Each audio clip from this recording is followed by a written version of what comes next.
Hey guys, John V from PhoneArena here. You're watching our latest PhoneArena Portal episode. I'm taking you to the announcement of the Samsung Galaxy Note 5 and the Galaxy S6 Edge Plus.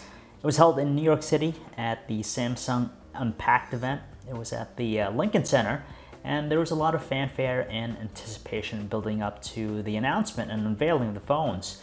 You had the media there in attendance from all parts of the globe, and checked out the phones, and I spent a good deal of time checking them both out, and basically come to the realization that it continues the momentum established by the S6 and S6 Edge from earlier this year. Those two phones set the bar for pretty much everything else afterwards, and even now I look at those two phones, they really brought something new to the table, not only from the features but also from a design standpoint for Samsung, because prior to that they weren't really known for their designs, and that's what's significant here when we look at the two new phones announced today.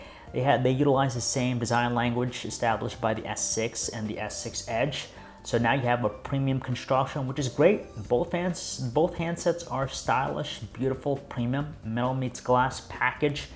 Gorgeous phones. Of course, they're large. They're phablet phones, of course. But they still evoke something that's really beautiful, better than their previous offerings. Well, personally, I did like the Note 4 because it had a sophisticated look, and it started Samsung on that path to getting a different reputation when it comes to phone designs. Prior to that, they were mostly plastic, boring-looking things, but now it's just nothing but premium. The features that came along with the phones are more evolutionary. They're hardly revolutionary, and that's a sour point. It really didn't feel as compelling as the Note 4. The Note 5, was expected. Everything about it was expected. You knew it was going to get better specs, slimmer package, newer features, but the features it did offer weren't anything extraordinary. You still had the S Pen. Granted, there are some enhancements to, further deepen its functionality, but for the most part, nothing mind-blowing. And the same thing can be said about the S6 Edge Plus. The Edge screen is nice, and they've added a couple new features, but overall, it still felt rather underused and also underwhelming. They could have added a little bit more stuff to it to give it substance. But the thing I noticed most was they have this, they've gone away from having removable batteries, and you'd also have micro SD card slots for memory expansion. And the other thing I noticed is that they've removed the IR blasters on both phones. So maybe going forward, we're not going to be seeing that on any future high-end device from Samsung.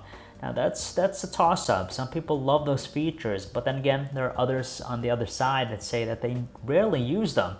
But still, with both handsets, you do have wireless charging and you do have rapid charging, which is great, but I could see the convenience of having those three features. And the last thing I'm going to talk about here is just pricing. It's just very confusing and inconsistent between the carriers. I'm going to talk about Sprint and AT&T to be exact.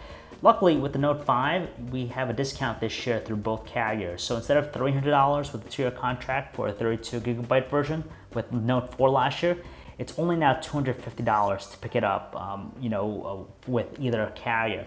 If we look at the Galaxy S6 Edge Plus, though, it's strange because you actually save more buying it on contract with AT&T. A 32GB model only costs $300. There's a $50 increase buying it with Sprint, so it's going to cost you $350 for that. But on the flip side, if you're going to buy it outright, the Galaxy S6 Edge Plus, you only have to shell out $792 to Sprint versus AT&T at $815, which is kind of up there. And if you really want the 64GB version of the S6 Edge Plus for AT&T, that's $915, so that's a lot of money.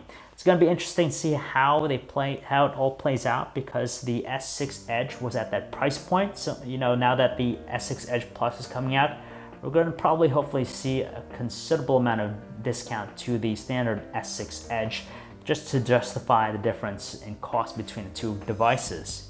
Ultimately, though, it just all continues the momentum for Samsung. They've established that with the S6 and the S6 Edge earlier in the year, and they're going to continue that here with the Note 5 and the S6 Edge Plus. So it's going to be interesting to see how it all plays out in this upcoming busy holiday season. We still have a couple months before we get right into the thick of stuff. So, and we'll most likely see some other handsets between now and then. So it's going to be interesting to see what happens.